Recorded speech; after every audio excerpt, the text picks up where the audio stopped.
And we are back with the follow-up podcast, and it is an exciting time. When God's doing stuff and we're getting to figure it out. You have some awesome news. Huge announcement. Announcement is, well, as much as I've loved everything I'm doing here at Hansville Church, and would be happy to keep doing it. God has a way of impressing upon us circumstances that stretch us and grow us. So the big news for me is that Jovita Baptist Church, a church a couple hours away. Edgewood, Washington. Edgewood, near Federal Way? Yeah, just south of Federal Way. Yeah, has the congregation there has unanimously voted to affirm me as their senior pastor. Wow. And so it's big news because it's a big change in lots of areas for us as a family and everything. And even for Hansville Church, it's going to be a change as well. Some shuffling, some chairs and hats. We'll try to get along without you. We'll limp along without you. Let's put it that way. Okay. Well, I only see opportunities. Sure. So, like when it comes to when you leave a spot behind you, I always believe that God has a way of raising people up.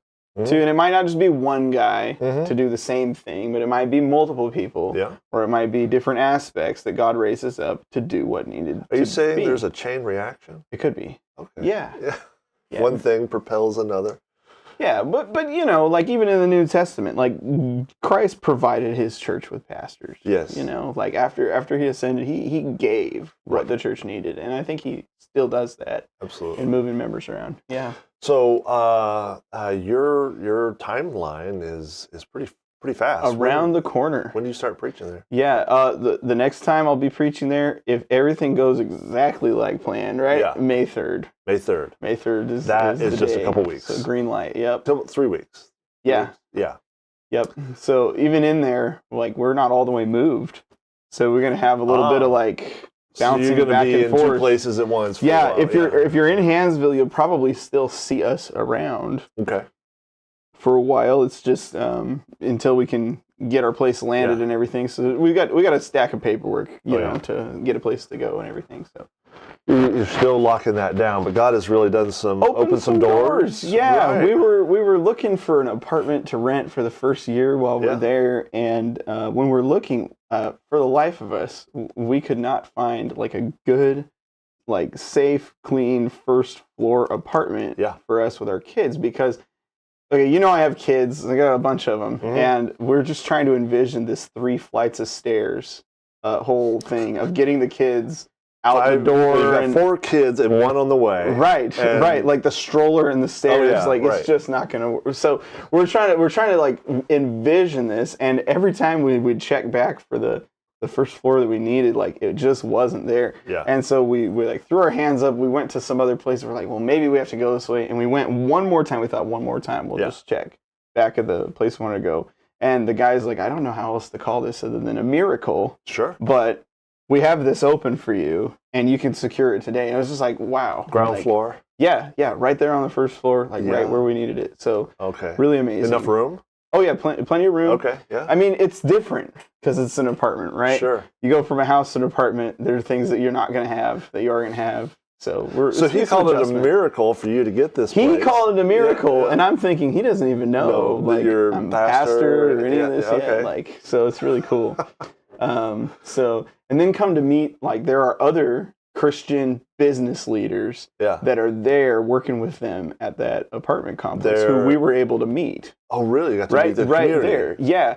Okay. And so they were, and then come to find out, okay, there are some Christian people who are behind what's going on here, and we didn't even know like God's hand is moving in the background while we're praying. That's awesome. It's a blessing. Wow. Yeah. So God brought you to that place, and He's working that out, and then we will be praying about dealing with your house here.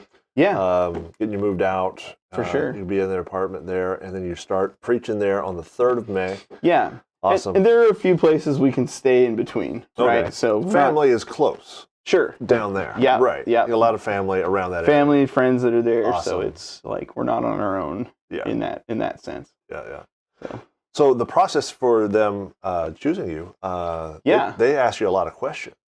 Okay. Yeah, there were a few layers. So the first layer was all through emails and phone calls and all that, and that was, sending questions. And then we did an interview where we had a few questions. They have a search committee panel there, and so they were able to ask me questions, things like doctrine, beliefs, practical things. How do you see the church working? Some of the issues they're facing. They wanted to know my take on some of those issues as well. And and then we did like an in-person meet and greet with like the whole church. Sure. 2 days. So we had a Saturday and a Sunday. This last weekend, and that was fun. People just winging questions, whatever they happen to think they should ask. And so we had like a whole range of topics. It was a lot of fun. Trying to distill the theological debates of the ages down to a 5-minute answer. Those kind of things. Yeah. So it was a lot of fun. So it's really not just one church, it's actually 2 churches. That's an interesting part of this. Yeah. So Jovita Baptist Church has been there since 1955. Right. It was started as a Sunday school ministry. So it started with a church in Tacoma holding these like Sunday school services for kids out in the Edgewood community when there wasn't a church for them to go to. So they're rounding up these kids, teaching them the Bible, and then they would bus them to the other church. And then eventually somebody got thinking, why don't we just start a church up there instead of doing the whole back and forth thing? Right. So that's how that got founded, as far as I understand. Now there's a history that we can read about it, but forward from there, a couple years ago, there's a Russian congregation that didn't have a place to meet. And so they formed this relationship where the English-speaking church is meeting in the mornings. On Sunday. On Sunday. And then the Russian-speaking church is meeting in the afternoons.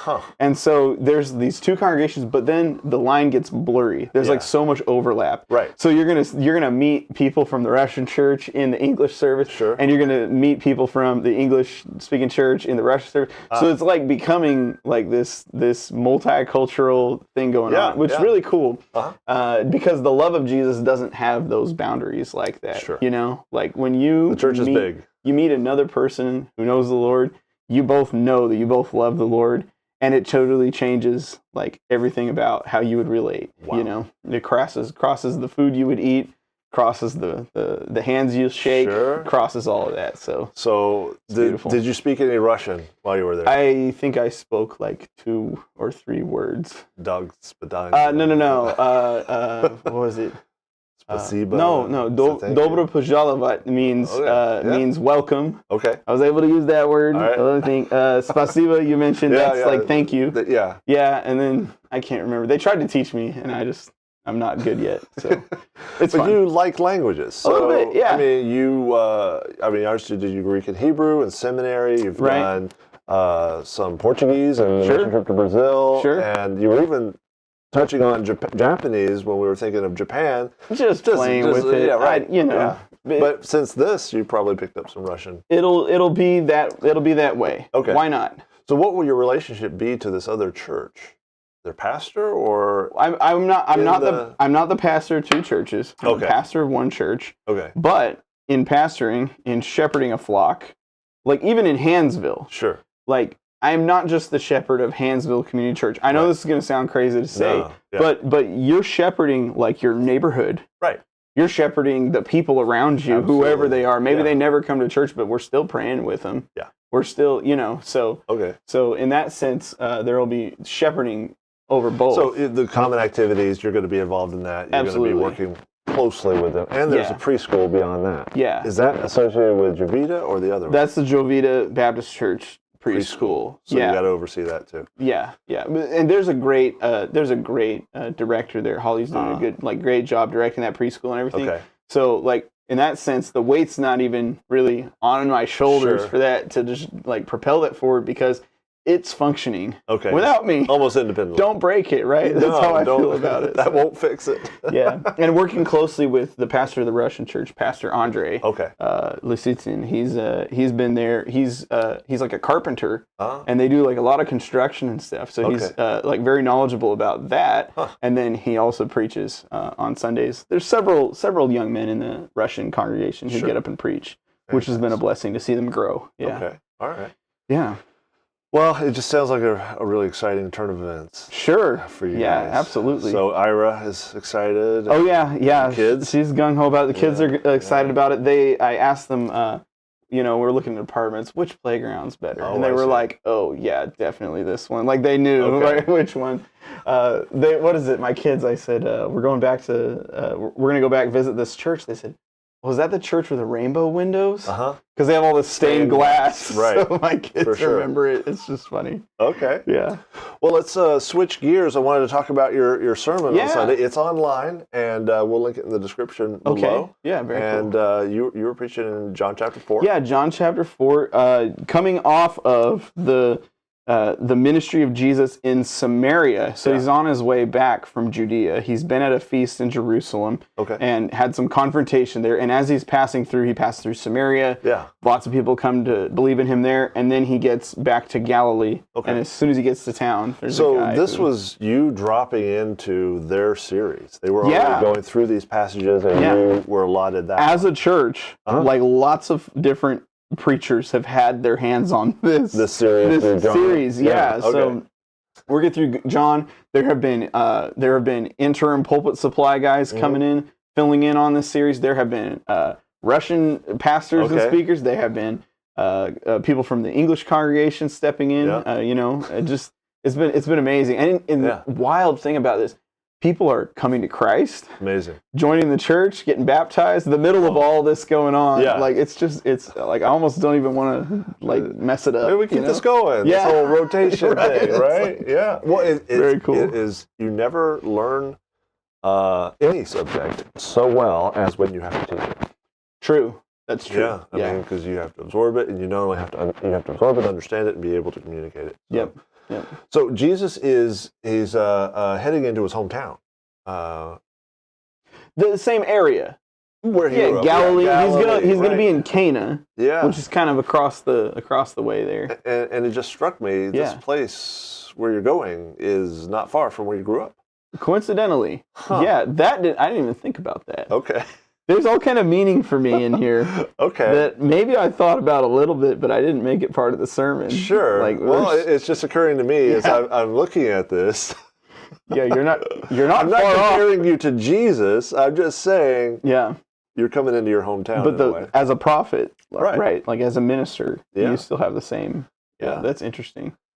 And you were saying some of your friends from that area that we had some friends showed up on Sunday. Yeah, very cool to be able to see them. I wish I had more time that day to spend, getting to catch up with people, but it was just a busy day. Awesome. Yeah. Awesome. So Jesus is coming into this hometown, and he is quoting this saying. I don't know if it's an actual verse, but a prophet doesn't have honor in his hometown. Yeah. And why do you think that is? What is the purpose of citing that? Is he just describing the hearts of people under the surface that may not be what is presented, or is he just saying this is a general principle? Yeah, with this, so he then this isn't the only time he refers to this. Yeah. He refers to this several times where when he's in Galilee or he's around Nazareth and he doesn't do great miracles there, and there's not a lot because of this idea that they can't see him any other way or receive him any other way than they. So he grows up there among them. It's really, I think, it's not a scriptural thing, other than we see it with the prophets a little bit too. Yeah. But in terms of them being rejected by their own country, I think of Jonah, right? In terms of, Jonah goes and preaches to Nineveh, and Nineveh repents. Sure. But then, a couple of prophets later, Israel won't repent. So there's kind of that dynamic there, for whatever that's worth. Nineveh relapses, but whatever. Right. Right.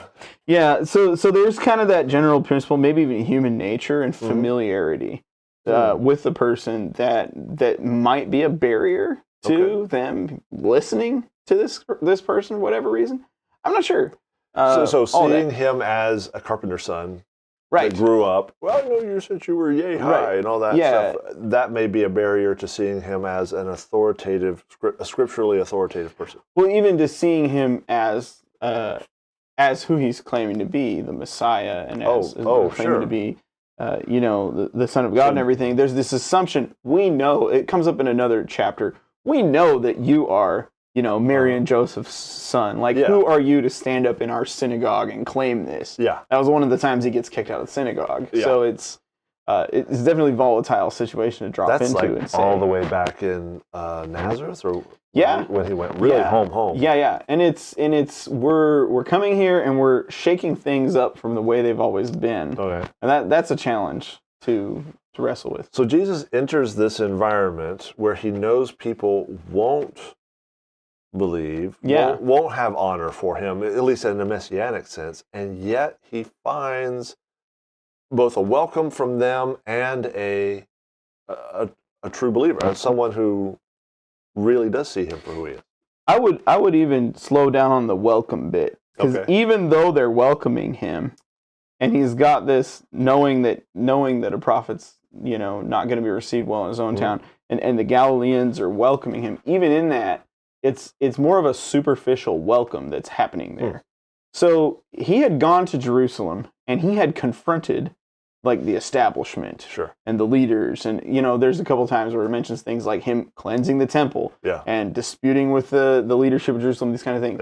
So there's this idea of, we saw him stand up for us, because Galileans, and they were known as the groups that didn't like big government, they didn't like the Romans and the rule there. So, and then here in Judea, we're kind of in cahoots with the Romans. We kind of like the Roman power and everything. Right, because we found a working relationship that lets us have some power, but they have the ultimate power. Yeah, so I get the impression that when the Galileans are welcoming him here, that it's more like, we love the work that you're doing politically for us. Okay. But not, we love the idea that you're down there in Jerusalem, you're sticking it to the people that are complicit in a way. The Pharisees, Sadducees, and the priests.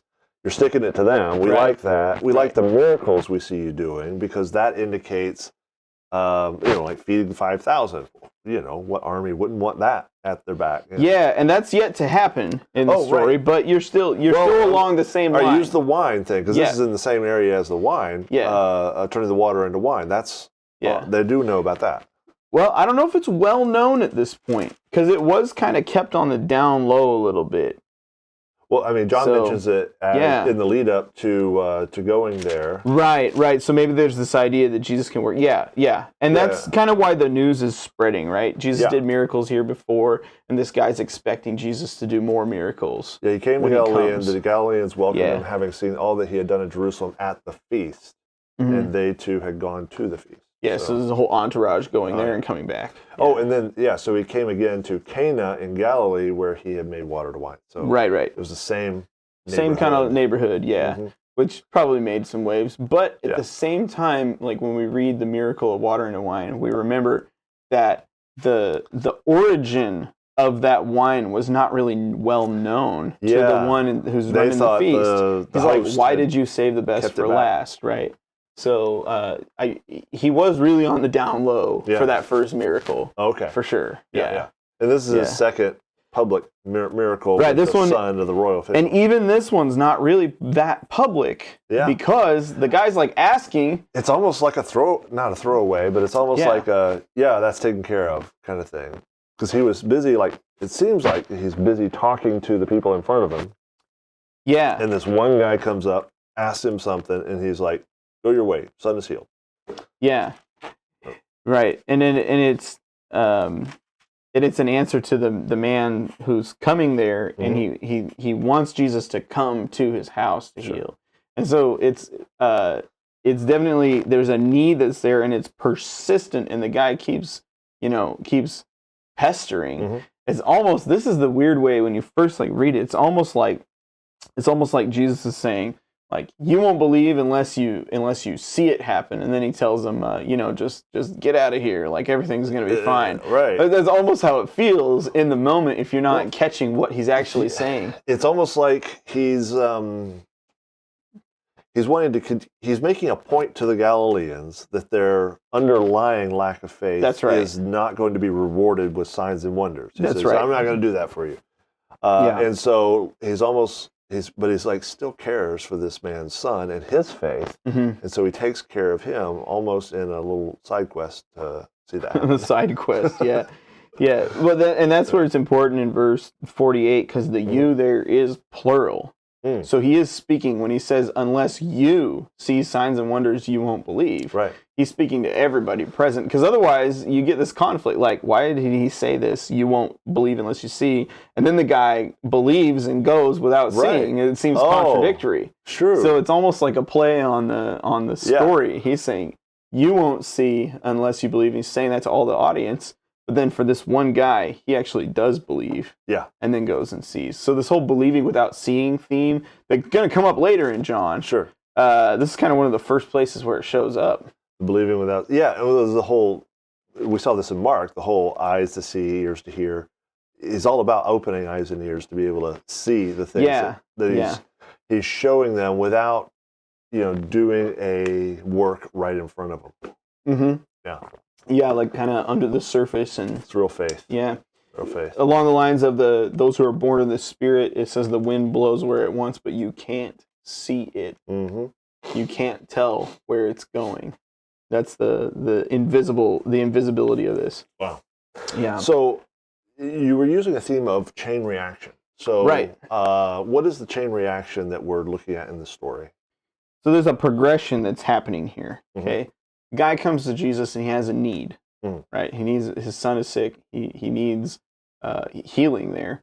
He comes to Jesus asking that question, asking for an answer, a solution to this problem. When he comes to him, we see that Jesus answers him and that it's his word that's going to bring life to this man's son. And in the answer, the man believes it.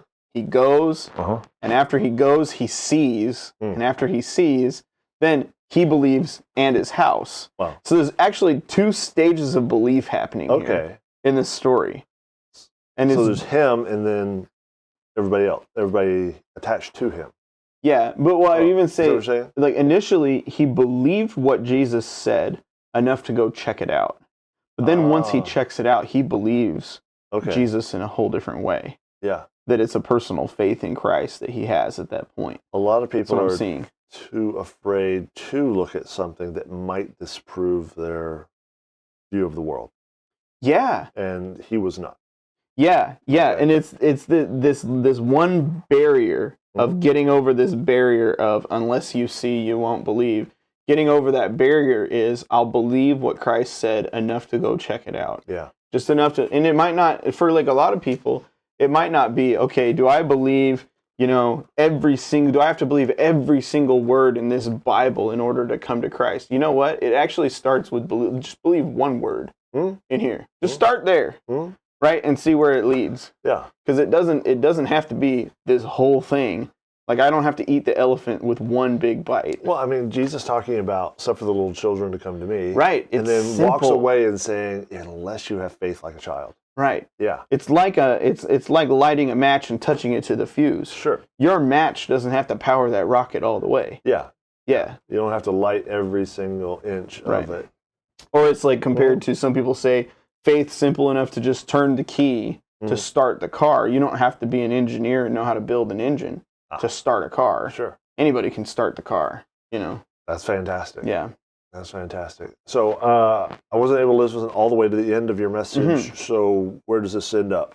What's our final point? Well, where it ends up is it ends up in a place where a guy has a contagious faith in Christ. So this is, he goes in and investigates. Hey, what time did this healing happen? Because the servant meets him on the way. He's going back to Capernaum, and the servant runs into him and says, "Hey, by the way, your son's starting to get better." Yeah. And he says, "What time did that start happening?" And he confirms that it's the same time that Jesus said it.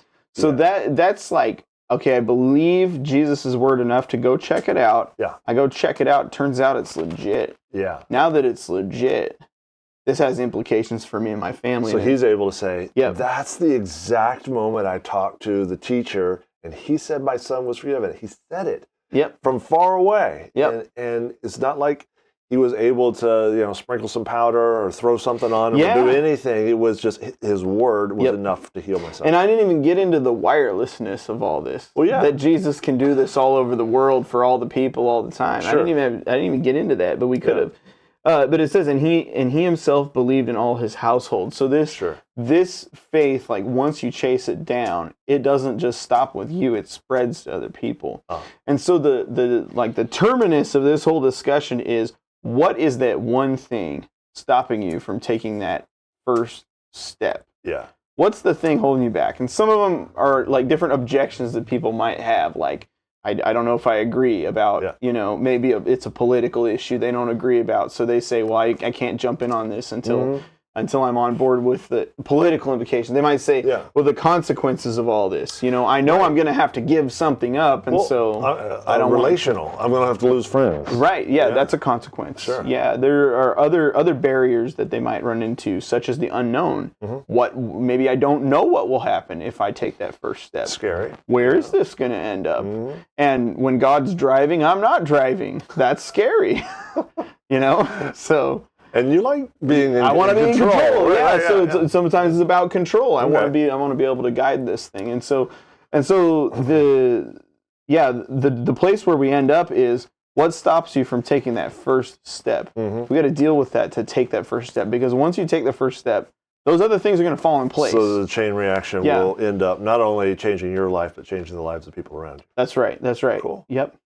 Well, on my end, I'm seeing it's a nice handoff. There is a lot of overlap here. Right, yeah. If Jesus is Lord in the book of John, believe it, he's Lord in the other books of the Bible Absolutely. too. Yeah. And the idea of the Great Commission feeds off of that same chain reaction. Jesus started this mission. Yep. And we are to continue it in the same way. So we may find ourselves interacting with one person, and that person another, and another, and another. So forth. That's changes the world. Yep, absolutely. Yeah, one thing that I noted to you when we were talking about your sermon was that there's a chain reaction, not just through this family that ends up in people being saved, but there's every Christian in the world is here 2,000 years later as a chain reaction of that beginning. All of those who will believe on him. Yeah. Yep.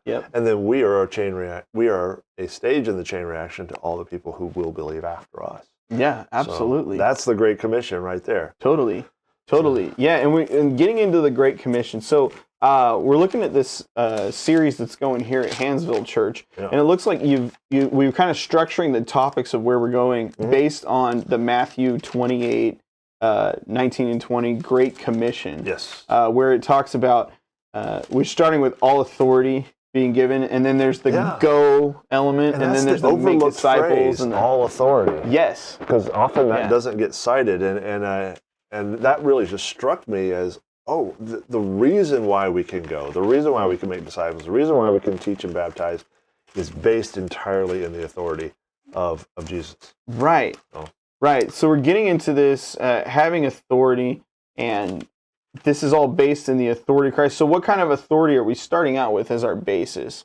Yeah. Like in Christ's authority, what is his authority that he has? And I think that's, you to understand anything that you believe in life, you have to know its reality and its truth. The big words are epistemology and ontology. But the reality of who God is, and specifically in this, who Christ is. And a lot of people think, he was some guy who lived 2,000 years ago for about 33 years, died, maybe rose again. Okay, yeah. No, that's not enough. The authority of Christ comes in the fact that he is God, not a part. He is God in a Trinitarian sense, distinct in a personality, personhood, but one essence, one substance with who God is. And so if we go to John chapter 1, through him, everything was made. So the very fact of our existence is based on his agency. His authority as the creator. Okay. Right. And so, just like you used to work in machine shops. Right. And there are machines that you know how they work.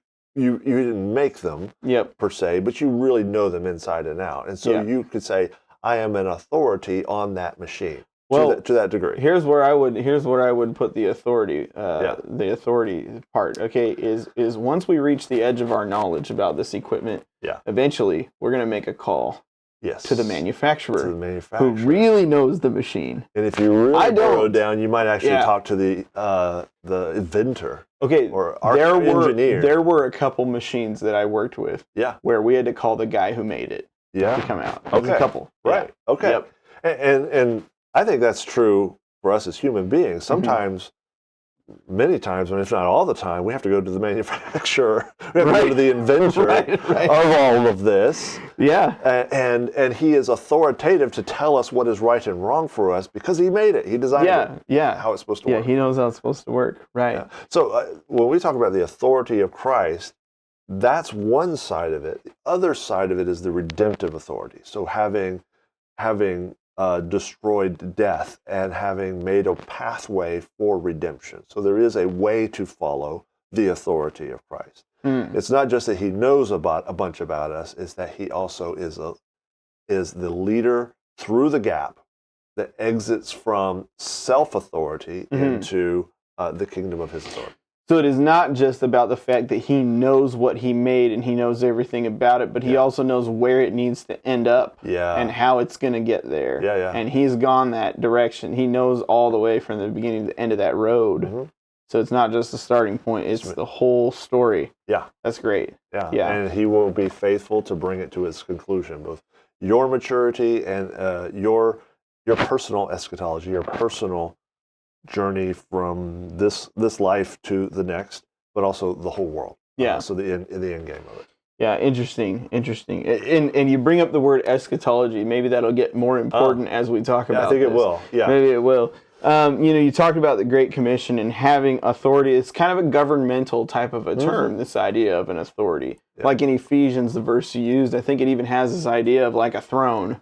Of Jesus and dominion, sitting on a throne and reigning over the scope of the universe from that position.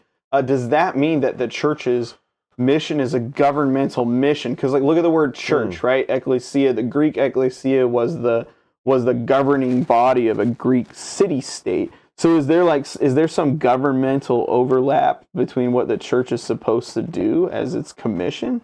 So are we like what we call kingdom outpost? You gonna call it that? I would definitely say we're a kingdom outpost of the heavenly kingdom. But as far as being a earthly governmental, holding that sphere, I think that is something ordained by God. It's still governed by God, but it's not necessarily a function of the church organization, church realm. So there is a governing within the church. Like the church's purpose is not to be the government of the political entities of the planet. The secular political, the earthly political. Oh, okay. Scene. Is that what you mean? Well, yeah. Well, that's part of this question. Okay, so because take the Vatican as a prime example. Here you have a church that they have their own country. Right. So that's part of what's wrapped in this question. And they also in previous times exercised government role in terms of adjudicating right and wrong, putting kings in place, recognizing legitimacy. Those were actual governance in the terrestrial realm versus the governance that God talks about of the heavenly realm. My kingdom is not of this world, Jesus said. So he's not here to set up kings and such. But when he comes back, that's a whole different story.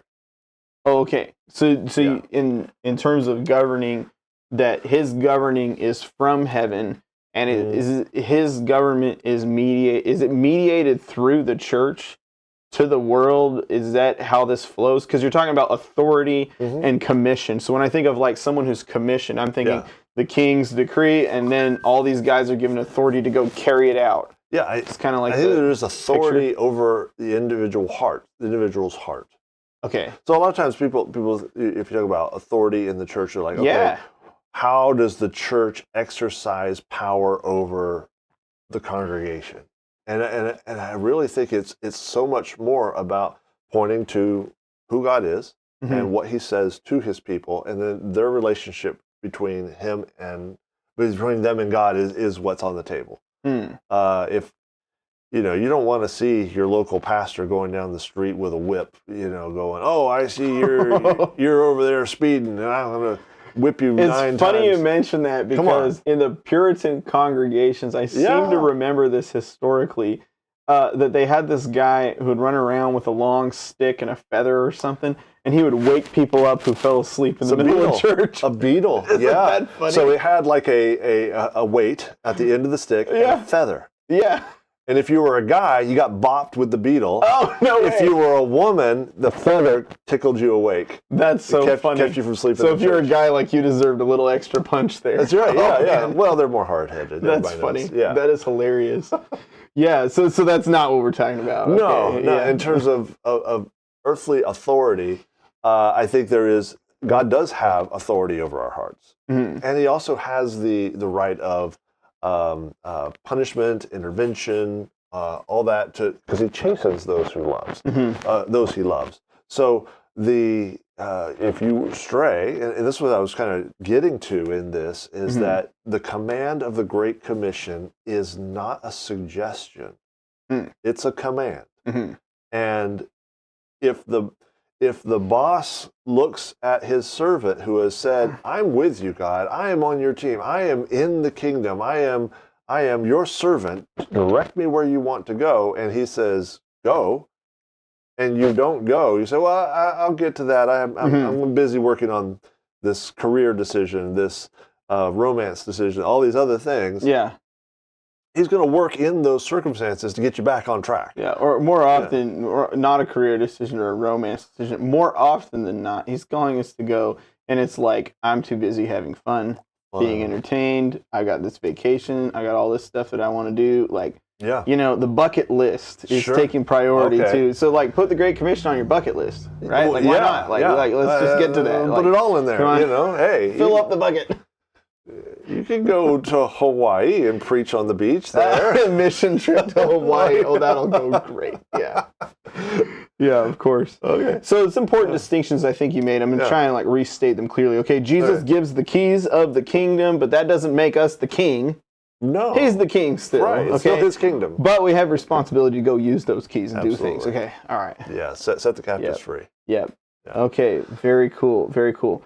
So at some point in this conversation, you have talked about some overlap between earthly and heavenly realms of authority. But then in the sermon, you have kind of crossed between those two realms, because you've pulled in Genesis chapter 1, where it talks about the commission of Adam and what he was commissioned to do. Yeah. So unpack, what was it Adam was commissioned to do? And as we go along, we'll kind of tie that into the Great Commission. So first, you have to see that Adam, the design of Adam is to let us make man in our own image, right? Okay. So there are certain responsibilities that come with being made in God's image, being that you're a part of His, you bear His likeness in the world. Okay, and so you're not just a mindless animal. We reflect God's character to the world in some sense. To an extent, yeah. But the function of creativity, of reason and rational, and all those things go into it as a part of it. But we bear that responsibility, and then it goes on to talk about earthly responsibility, which is naming animals or having dominion over nature, that kind of thing. Which you could say is a proto responsibility to govern. So with the Great Commission in my own front yard, I teach my kids to pull weeds and name the bugs. Is that the Great Commission? Like what's going on? Okay. No. In a proto sense, in a shadow of what will come. Yeah, so I'm okay with shadowing it in my front yard too. That's fine. Okay. Yeah, we'll do that too. All right. But see, God gave a command. The command stood, and man broke from that and went their own way, saying, "I'm going to determine what's right and wrong, good and evil." and God worked to bring them back. Once we're back in the kingdom, we're back on the job. We're back in the responsibilities that come from the relationship with the king. Oh, okay. So you're saying that in the fall, the ability to even try to carry that out is broken off, and that we pick it up. Corrupted. We corrupted. And we pick it up again in Christ. I think so. Interesting. Yeah, I think there is a long connection to that. Maybe that was how. I don't know how. I don't know what the trajectory of development would have been had Adam not sinned and gone forward, something like that. Yeah, what would that have all turned into? How would it have ended up? That's speculation. Very much so. Big time. Yeah. So if we've got this as it relates to the earth, then we've got this commission that was given, and we find this new commission being given in Christ to the church, giving from Christ to the church, and in the church. So then and I guess, talk about how this earthly commission plays out, or does it play out? Because there's some who would take this commission connection and perhaps bend it into a mission of environmentalism, especially among liberal churches. I've heard of an emphasis on environmentalism from things like that original Adamic commission. Yeah. So where do we go there? Well, if we relate it to that commission, I think we do have a responsibility for the environment. Environmentalism is the idea that life can be totally centered around serving the earth, making the earth the master of you. And I don't think you can get that. That's the opposite of the commission Adam was given. So he is commanded to have dominion, to shape nature to the ends and purposes of man, rather than make man subservient to nature. And you can see that in not so in the environmentalists, although there are some who literally worship nature. The people who chain themselves to trees and all kinds of crazy stuff, right? There's literal worshiping nature, using those terms. But you can go back for thousands of years of people who do that kind of thing. Absolutely. Over nature's God. In our own neighborhood, you might find Native American type of beliefs where people believe that there are spirits in all of these things and have some kind of worship towards that. Kind of thing. It's similar though. Yeah, sure. Yeah, I mean it's a result of the fall. If God is not God, I have to find somebody or something that is, or a whole collection of things. Right, and especially if it's something in nature that I can see, control, appease or offend, what have you. I'm in control of it, therefore I'm God. And that's really the fall of man. When it comes to us and the environment, though, I do see, it seems like biblically that there is a responsibility of stewardship of that environment. That we do have a responsibility in having dominion. We have a responsibility to take care of what we've been given. And so there are some practical ways that shows up. Even in our own community, there are a lot of folks who are putting a lot of energy into things like managing the fish and the wildlife and that kind of thing. And in some regards, we we kick at government regulation a little bit because we just don't like that. But then in the other regard, you know that there is a certain number of fish in these waters, and maintaining healthy levels of those kind of things. It does come out practically. On some level. To care for what was there. Yeah. But not being subservient to it. I just think that's a step too far. Yeah, the fish are there to serve what we need, not we're there to serve what the fish need. Right, yeah. Some people do that in their own house. What? They get a dog or a cat or something, and the cat is got more control over the house than the people do. Oh yeah, I've heard of this. Wild. Yeah. We don't have a cat or a dog or fish. I mean, we live right on the sea, so you and I both share the same excuse, which is we have so many kids. Where are you going to put a dog or a cat? Or believe me, they will ask you. Yeah, we get a dog. It's a puppy. Oh, I know. I know it's going to happen. Yeah. At our old house, we had an adopted cat that we left outside, and when we left, we just left. Well, cats are more attached to places than people. Anyway. Yeah.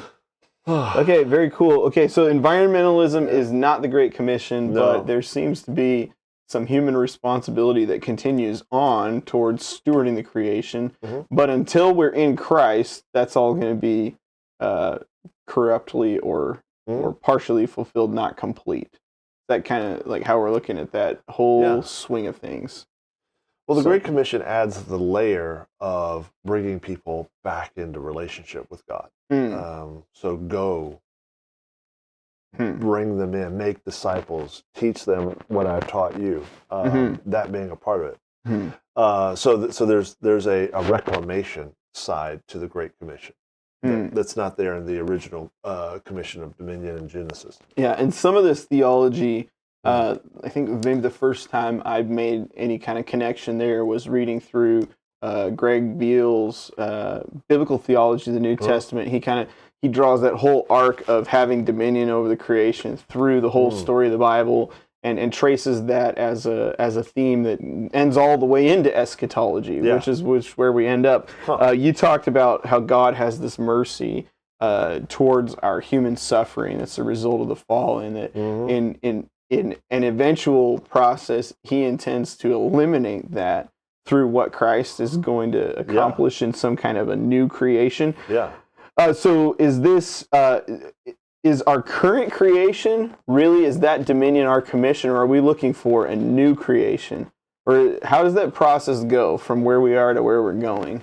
Well, yeah, definitely. I would say it goes to the new creation, but I think we have responsibility here in the present created world, but we also have a responsibility in the spiritual world as well. So we're praying for one another. We're praying for ourselves. We are seeking the kingdom coming and being enlarged. We're seeking people's salvation, so we're praying for people who are not a part of the body of Christ. We're praying them to become part of the body of Christ.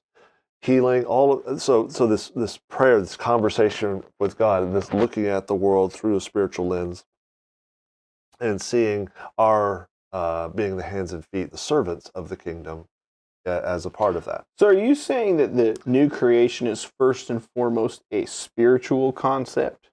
Does it eventually have a physical reality? Are you talking about new creation as referred to in Revelation, there's a new creation, new take heavens like and the new books earth? of Peter, I think like 2 Peter, where he talks about a new heaven and a new earth where righteousness dwells. Right. That'd be an example of. But there are other allusions to the creation groaning, waiting for redemption to come, and even for the sons of God to bring that. It's the tension that has always existed of the already but not yet concept of salvation. So I'm saved, I'm completely saved, but I'm not yet saved, not yet fully saved in terms of being transferred, being in heaven, being in God's kingdom in reality. I'm still in a fallen body. I still have a marred soul that will be refined by fire and cleansed, and when I pass through death, I will be able to stand in the presence of God under the blood of Jesus. So that's something that is yet to come, but already guaranteed. So when you talk about the new creation, you can say it's already guaranteed, yet we experience heaven now. Does that make sense? Okay, so with the question of is it primarily a spiritual reality, based on your answer, that would be yes. We experience it spiritually now. Yeah. There will be a time when it will supplant this reality. I guess that's what I see. So full eschatology starts here in the spiritual realm and leads to a later date of when we walk the streets of heaven, when he reigns in visible power, when every knee shall bow and every tongue confess. And then to clarify the process between the two, we are not making the new creation by like terraforming planet Earth into something else. That's in his basket. Okay, right on. Yeah. I know people get ideas, if you say things. So that's what led to some aberrant theology. Like Jehovah's Witnesses and a few others was this idea that we can perfect this world to the degree that there is a seamless transition from it being earth to being heaven. There was literally how people thought about it. We're just going to progress. Progressive theology was we're going to progress to become more and more righteous, Soon everybody will be saved. Soon all sin will be wiped away, and it'll just turn into heaven. Yeah, join us next week when we talk about the trajectory of postmillennialism. Okay. That's a little caricature. Don't take that too seriously. No. Yeah. Okay. So in your sermon, you brought up a specific example, but among other examples of the creation trying to have dominion over us. So there's some interesting examples. The first example of this concept that comes to my mind is something like Chernobyl or something, right? Where we've taken all this science and everything that we could in creation, and then it becomes this really big problem that's really hard to contain for like miles and miles, and lots of people get cancer and die. Okay, like really bad, like creation getting out of control in that situation. But you referred to, and this was an interesting one, to AI as a potential created thing trying to have dominion over man. I thought that was an interesting thing to bring into the discussion. I wasn't trying to fearmonger at all. I mean, I use some elements. Be afraid. I wasn't trying to. I use AI for like image generation and that kind of thing for making graphics and things. But anyhow, there is a lot of fear of AI. But actually, I was talking about AI in the context of human beings using it to control the world. Our human nature rising up and using those tools in order to have dominion over us. Oh, okay. Yeah. Okay. Not the AI, something created. I mean, there are scenarios where they say, "Oh no, AI is going to eat us for lunch," kind of thing. Yeah. Okay. Interesting. So you don't see it as creation getting out of control. You see it as people taking that and getting out of control. Fallen human, fallen humans using tools that they've created, if we were to stack up like Hitler and Stalin and all these guys and give them some AI, what would they do with it? Right? Yeah. If they had those tools in their day, they would have gone a lot further in what they did. Perhaps. Yeah. I don't know though, because I'm still on the camp of like massive distrust of AI, like because it renders, like so often, renders non-factual results, like illogical conclusions. I don't use it at all for that. I don't know. I mean, some people do. They're asking AI questions and just willy-nilly with the answers. I only use it for image generation. Yeah, like 2 pages of rhetoric out of an English textbook will knock AI out of the water, and like anybody could argue with this thing. But that's today. Yeah. What will it be tomorrow? Tomorrow it will have dominion over us. No, like it won't. Yeah. Okay. Very cool. So but that is great to like get into this understanding, like not just having dominion over the creation, but also like how we use what God has given us, to what ends we use it. This is a question that's in my mind in terms of renewing creation or fulfilling the Great Commission and the authority that Christ has over that.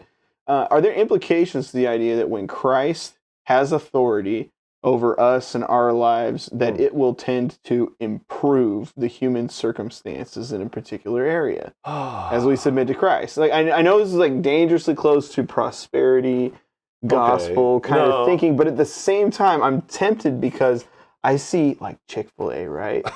Like Christian businesses doing a great job with the drive-thru, right? So I'm wondering, like, as people submit to Christ, do things get better here?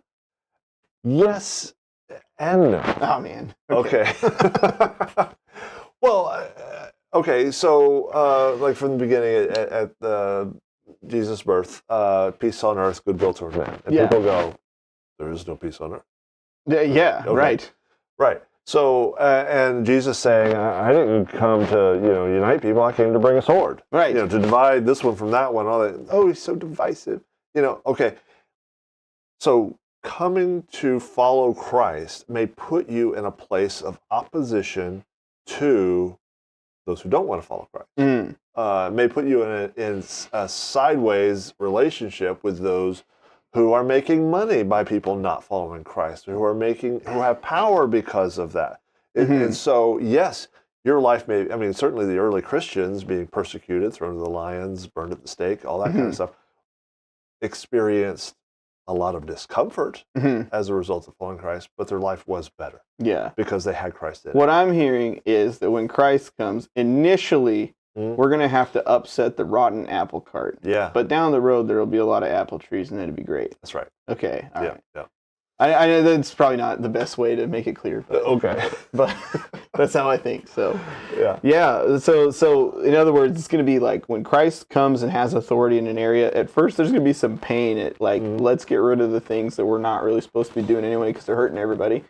And let's put in some of the things that are going to benefit one another and help. And I think we do see that in history. Medical advancement, scientific advancement, right? Clean water. Like which one of these areas is Christianity not working towards around the world? Yeah. It definitely has changed the world. Yeah. For the better. And even in a comfort sense, Christianity has. So, I mean, we can debate that another time, looking down through history. But yeah, absolutely. Well, I know we could just hang out and talk, but we've also been at this for like an hour. It has been a while. We look forward to seeing how Christ is going to show up in his authority in the church. Amen. As we do his work day in and day out, week in and week out. In the going. Yeah. Oh, well, that's next week, isn't it? That's right. Next week we're going to talk about going. Yeah. Interesting. Uh-huh. Coincidental. I think not. Yeah. All right. That's all from us.